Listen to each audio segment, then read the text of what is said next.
Dr. Seward's phonograph diary, spoken by Van Helsing. This to Jonathan Harker.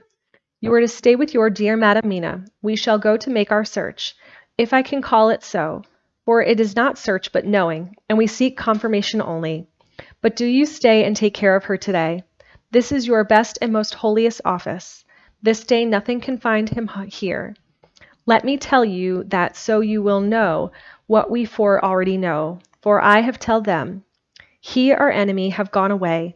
He have gone back to his castle in Transylvania. I know it so well, as if a great hand of fire wrote it on the wall. He have prepared for this in some time, and that last earth box was ready to ship somewheres. For this he took the money, for this he hurried at the last, lest we catch him before the sun go down. It was his last hope, save that he might hide in the tomb that he think poor Miss Lucy, being as he thought like him, keep open to him. But there was not of time. When the fail he makes straight for his last resource, his last earth work. I might say I did wish double entendre. He is clever, oh so clever, but he know that his game here was finished, and so he decide to go back home. He find ship going by the route he came, and he go in it. We go off now to find what ship and whither bound. When we have discovered that, we come back and tell you all. Then we will comfort you and poor dear Madam Mina with new hope, for it will be hope when you think it over, that all is not lost. This very creature that we pursue, he take hundreds of years to get so far as London, and yet in one day, when we know of the disposal of him, we drive him out. He is finite, though he is powerful, to do much harm, and suffers not as we do. But we are strong, each in our purpose, and we are all more strong together. Take heart afresh, dear husband of Madam Mina, this battle is but begun, and in the end we shall win. So sure as that God sits on high to watch over his children, therefore much comfort till we return. Van Helsing. Jonathan Harker's Journal, 4th of October. When I read to Mina Van Helsing's message in the phonograph, the poor girl brightened up considerably. Already the certainty that the Count is out of the country has given her comfort, and comfort is strength to her. For my own part, now that this horrible danger is not face to face with us, it seems almost impossible to believe in it. Even my own terrible experiences in Castle Dracula seem like a long-forgotten dream. Here in the crisp autumn air, in the bright sunlight. Alas, how can I disbelieve? In the midst of my thought, my eye fell on the red scar on my poor darling's white forehead. Whilst that lasts, there can be no disbelief, and afterwards the very memory of it will keep faith crystal clear. Mina and I fear to be idle, so we have been over all the diaries again and again. Somehow, although the reality seems greater each time, the pain and the fear seem less. There is something of a guiding purpose manifest throughout, which is comforting. Mina says that perhaps we are the instruments of ultimate good. It may be. I shall try to think as she does. We have never spoken to each other yet of the future. It is better to wait till we see the professor and the others after their investigations. The day is running by more quickly than I ever thought a day could run for me again. It is now 3 o'clock. Mina Harker's Journal, 5th of October, 5 p.m. Our meeting for report. Present, Professor Van Helsing, Lord Godalming, Dr. Seward, Mr. Quincy Morris, Jonathan Harker, Mina Harker. Dr. Van Helsing described what steps were taken during the day to discover on what boat and whither bound Count Dracula made his escape. As I knew that he wanted to get back to Transylvania, I felt sure that he must go by the Danube mouth, or by somewhere in the Black Sea, since by that way he come. It was a dreary blank that was before us. Omni ignotum pro magnifico. And so, with heavy hearts, we start to find what ships leave for the Black Sea last night.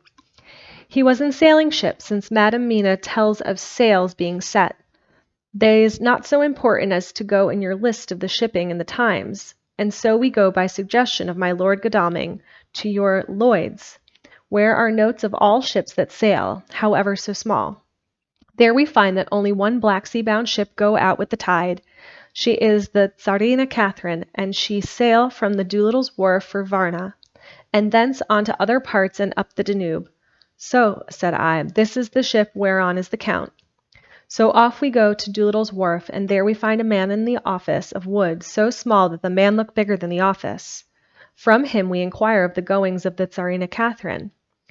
He sware much, and he red face and loud a voice, but he good fellow all the same, and when Quincy gave him something from his pocket, which crackle as he roll it up, and put it in so small bag which he have hid deep in his clothing, he still better fellow and humble servant to us. He come with us and ask how many who are rough and hot.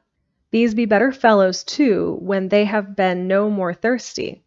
They say much of blood and bloom, and of others which I comprehend not, though I guess what they mean, but nevertheless they tell us all things which we want to know. They make known to us among them how last afternoon at 5 o'clock comes a man so hurry, a tall man, thin and pale, with high nose and teeth so white, and eyes that seem to be burning, that he be all in black, except that he have a hat of straw which suit him not of the time, that he scatter his money in making quick inquiry as to what ship sails for the Black Sea, and for where. Some took him to the office, and then to the ship, where he will not go aboard, but halt at shore end of gang-plank. I asked that the captain come to him. The captain come, when told that he will be pay well, and though he swear much of the first to agree to term. Then the thin man go, and someone tell him where horse and cart can be hired. He go there, and soon he come again, himself driving cart on which is a great box. This he himself lift down, though to take several to put it on truck for the ship.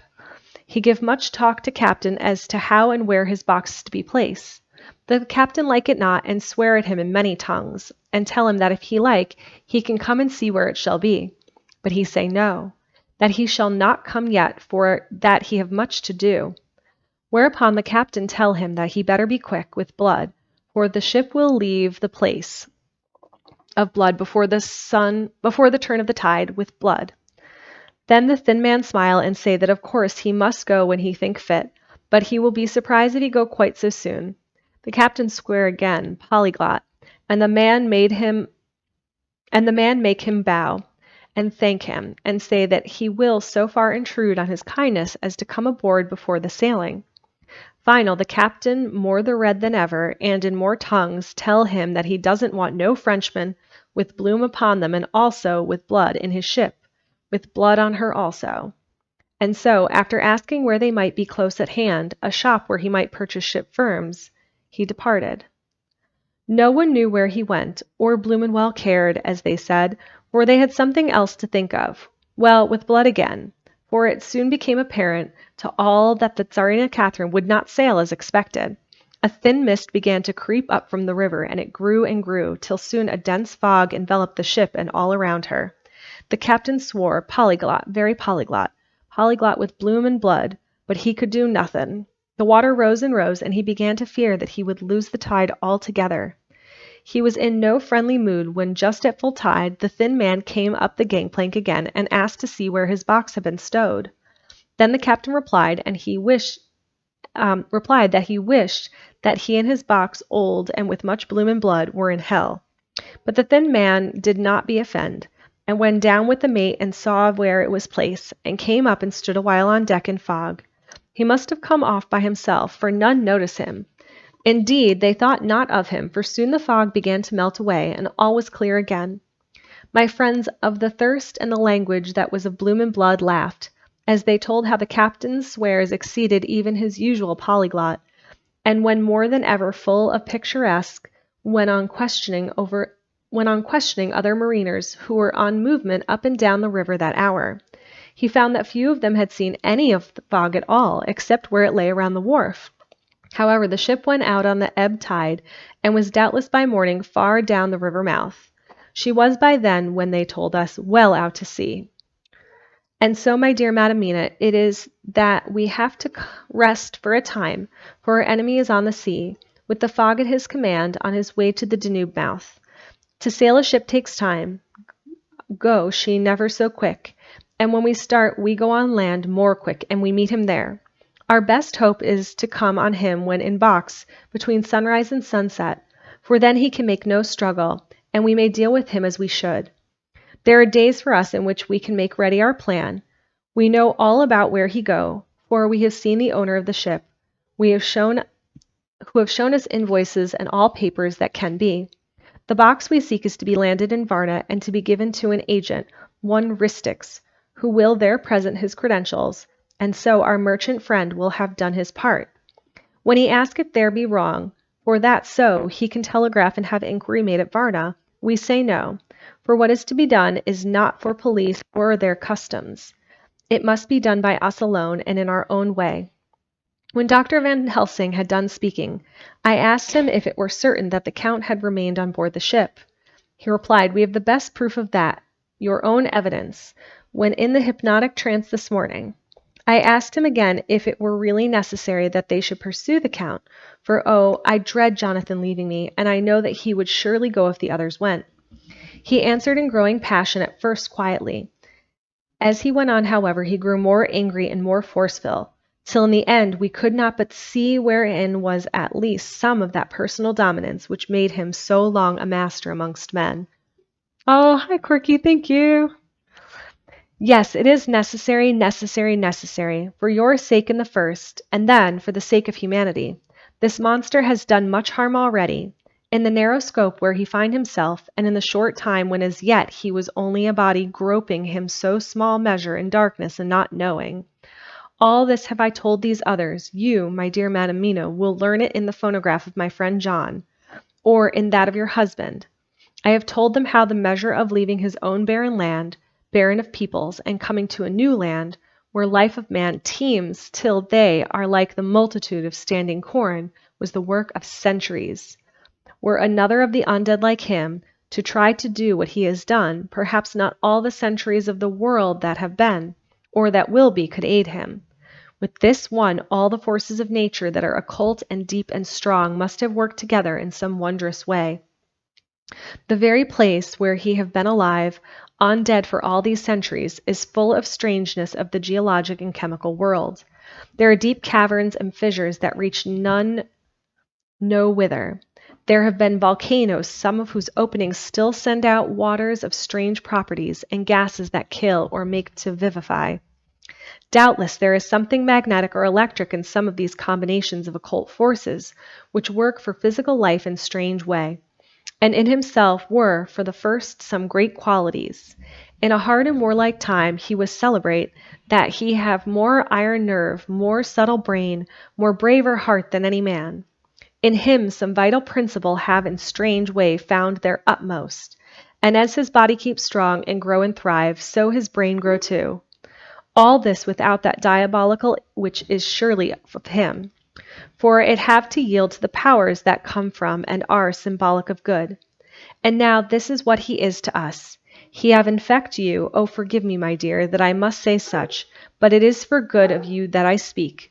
He infect you in such wise that even if he do no more, you have only to live in your own old sweet way, and so in time death, which of man's common lot and with God's sanction shall make you like him. This must not be.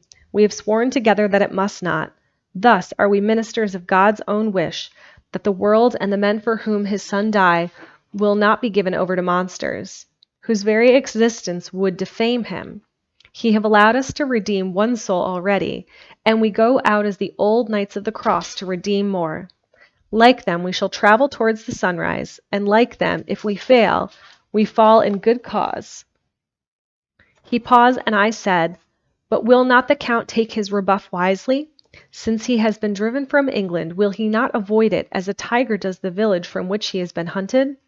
"Aha," he said, "your simile of the good tiger good for me, and I shall adopt him. Your man-eater, as they of India call the tiger, who has once tasted blood of the human, care no more for other prey, but prowl unceasingly till he get him.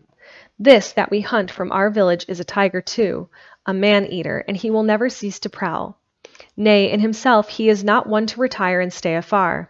In his life, his living life, he go over the Turkey frontier and attack his enemy on his own ground. He be beaten back, but did he stay? No, he come again and again and again. Look at his persistence and endurance. With the child brain that was to him to have long since conceived the idea of coming to a great city. What does he do? He find out the place of all the world most of promise for him. Then he deliberately set himself down to prepare for the task. He find in patience just how in his strength and what are his powers. He study new tongues. He learn new social life, new environment of old ways, and politic, the law, the finance, the science, the habit of a new land and a new people who have come to be who he was. He glimpsed that he have had, whet his appetite only, and keen his desire. Nay, it helped him to grow as to his brain, for it all proved to him how right he was at the first in his surmises. He have done this alone, all alone, from a ruined tomb in a forgotten land. What more may he do when the greater world of thought is open to him? He can smile at death as we know him, who can flourish in the midst of disease that kill off whole peoples. Oh, if such an one was to come from God and not the devil, what a force for good might he not be in this old world of ours? But we are pledged to see the world free. Our toil must be in silence, and our efforts all in secret. For in this enlightened age, when men believe not even what they see, the doubting of wise men would be his greatest strength. It would be at once his sheath and his armor, and his weapons to destroy us, his enemies who are willing to peril even our own souls for the safety of one we love, for the good of mankind, and for the honor and glory of God. Hi, Kennedy. I don't know. Thank you for following, though. After a general discussion, it was determined that for tonight nothing be definitely settled, that we should all sleep on the facts and try to think out the proper conclusions. Tomorrow at breakfast we are to meet again, and, after making our conclusions known to one another, we shall decide on some definite cause of action. I feel a wonderful peace and rest tonight. It is as if some haunting presence was removed from me, perhaps. My surmise was not finished, could not be, for I caught sight in the mirror of the red mark upon my forehead, and I knew that I was still unclean. Dr. Seward's Diary, 5th of October. We all rose early, and I think that sleep did much for each of us all. And we met at early breakfast. There was more general cheerfulness than any of us had ever expected to experience again. It is really wonderful how much resilience there is in human nature. Let any obstructing cause, no matter what, be removed in any way, even by death, and we fly back to first principles of hope and enjoyment. More than once as we sat around the table, my eyes opened in wonder whether the whole of the past days had not been a dream. It was only when I caught sight of the red blotch on Miss Harker's forehead that I was brought back to reality. Even now, when I am gravely resolving the matter, it is almost impossible to realize that the cause of all our trouble is still existent. Even Miss Harker seems to lose sight of her troubles for whole spells. It is only now and again, when something recalls it to her mind, that she thinks of her terrible scar. We are to meet here in my study in half an hour and decide on our course of action. I see only one immediate difficulty. I know by instinct rather than reason. We shall all have to speak frankly, and yet I fear that in some mysterious way poor Miss Harker's tongue is tied. I know that she forms conclusions of her own, and from all that has been I can guess how brilliant and true they must be, but she will not or cannot give them utterance. I have mentioned this to Van Helsing, and he and I are to talk it over when we are alone. I suppose it is some of that horrid poison which has got into her veins beginning to work. The Count had his own purposes when he gave her what Van Helsing called the vampire's baptism of blood. Well, there may be a poison that distills itself out of good things in an age when the existence of ptomaines, it's probably ptomaines, is a mystery. We should not wonder at anything. One thing I know, that my instinct be true regarding poor Miss Harker's silences. Then there is a terrible difficulty, an unknown danger in the work before us. The same power that compels her silence may compel her speech. I dare not think further, for so I should in my thoughts dishonor a noble woman. Van Helsing is coming to my study a little before the others. I shall try to open the subject with him. Later, when the professor came in, we talked over the state of things. I could see that he had something on his mind which he wanted to say, but felt some hesitancy after broaching the subject. After beating about the bush a little, he said suddenly, "Friend John, there is something that you and I must talk alone, just at the first at any rate. Later we may have to take the others into our confidence." Then he stopped, so I waited. He went on. "Madam Mina, our poor dear Madam Mina is changing." A cold shiver ran through me to find my worst fears thus endorsed. Van Helsing continued, "With the sad experience of Miss Lucy, we must this time be warned before things go too far. Our task is now in reality more difficult than ever. and this new trouble makes every hour of the direst importance. I can see the characteristics of the vampire coming in her face. It is now but very, very slight, but it is to be seen if we have eyes to notice without to prejudice. Her teeth are some sharper, and at times her eyes are more hard. But these are not all. There is to her the silence now often, as so it was with Miss Lucy. She did not speak, even when she wrote that which she wished to be known later. Now my fear is this. If it be that she can, by our hypnotic trance, tell what the Count can see and hear, is it not more true that he who have hypnotized her first, and who have drank of her very blood, and make her drink of his, should he, if he will, compel her mind to disclose to him that which she know? I nodded acquiescence, and he went on. Then what we must do is to prevent this. We must keep her ignorant of our intent, and so she cannot tell what she know. This is a painful task, oh so painful, that it heartbreak me to think of, but it must be. When today we meet, I shall tell her that for reason which we will not to speak, she must not more be of our counsel, but be simply guarded by us. He wiped his forehead, which had broken out in profuse perspiration at the thought of the pain which he might have to inflict upon the poor soul already so tortured. I knew that it would be of some sort of comfort to him if I told him that I always had to come to the same conclusion, for at any rate it would take away the pain of doubt. I told him, and the effect was as I expected. It is now close to the time of our general gathering. Van Helsing has gone away to prepare for the meeting, and is painful part of it. I really believe his purpose is to be able to pray alone. Later. At the very outset of our meeting, a great personal relief was experienced by both Van Helsing and myself. Miss Harker had sent a message by her husband to say that she would not join us at present, as she thought it would be better that we should be free to discuss our movements without her presence to embarrass us. The professor and I looked at each other for an instant, and somehow we both seemed relieved.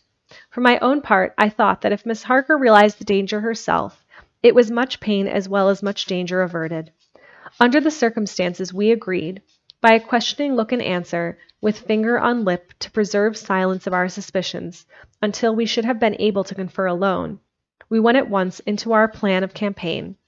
Van Helsing roughly put to the facts before us. The Tsarina Catherine left the Thames yesterday morning. It will take her at the quickest speed she has ever made at least 3 weeks to reach Varna, but we can travel overland to the same place in 3 days.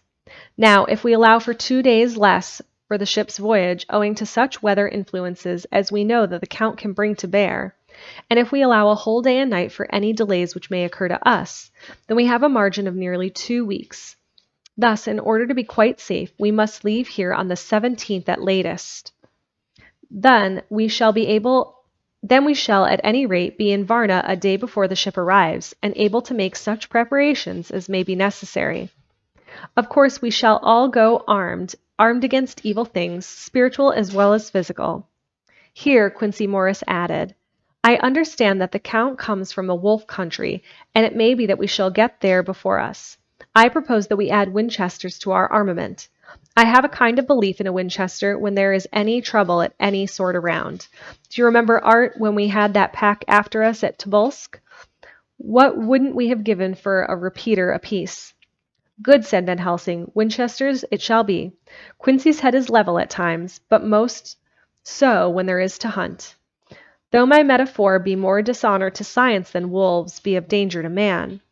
In the meantime, we can do nothing here, and as I think that Varna is not familiar to any of us, why not go there more soon? It is as long to wait here as there. Tonight and tomorrow we can get ready, and then, if all be well, we 4 can set out on our journey. We 4, said Harker interrogatively, looking from one to another of us. Of course, answered the professor quickly. You must remain to take care of your so sweet wife. Harker was silent for a while, and then said in a hollow voice, Let us talk of that part of it in the morning. I want to consult with Mina. I thought that now was the time for Van Helsing to warn him not to disclose our plans to her, but he took no notice. I looked at him significantly and coughed for answer, but he put his finger on his lips and turned away. Jonathan Harker's Journal, 5th of October, afternoon. For some time after our meeting this morning, I could not think. The new phases of things leave my mind in a state of wonder which allows not room for active thought. Mina's determination not to take any part in the discussion set me thinking, and as I could not argue the matter with her, I could only guess. I am as far as ever from a solution now. The way of the others received it, too, puzzled me. The last time we talked of the subject, we agreed that there was to be no more concealment of anything amongst us. Mina is sleeping now, calmly and sweetly, like a little child. Her lips are curved and her face beams with happiness. Thank God there are such moments still for her. Later. How strange it all is. I sat watching Mina's happy sleep and came as near to being happy myself as I suppose I shall ever be. As the evening drew on and the earth took its shadows from the sun sinking lower, the silence of the room grew more and more solemn to me. All at once Mina opened her eyes and looked at me tenderly and said, "Jonathan, I want you to promise me something on your word of honor. A promise made to me, but made holily in God's hearing, and not to be broken, though I should go down on my knees and implore you with bitter tears. Quick, you must make it to me at once." "Mina," I said, "a promise like that I cannot make at once. I might have no right to make it." "But dear one," she said, with such spiritual intensity that her eyes were like pole stars, "it is I who wish it, and it is not for myself. You can ask Dr. Van Helsing if I am not right. If he disagrees, you may do as you will. Nay, more, if you all agree, later, you are absolved from the promise." "I promise," I said, and for a moment she looked supremely happy, though to me all happiness for her was denied by the red scar on her forehead. She said, "Promise me that you will not tell me anything of the plans formed for campaigning against the Count, not by word or inference or implication, not at any time whilst this remains to me." And she solemnly pointed to the scar. I saw that she was in earnest and said solemnly, "I promise." And as I said it, I felt from that instant a door had been shut between us. Later, midnight.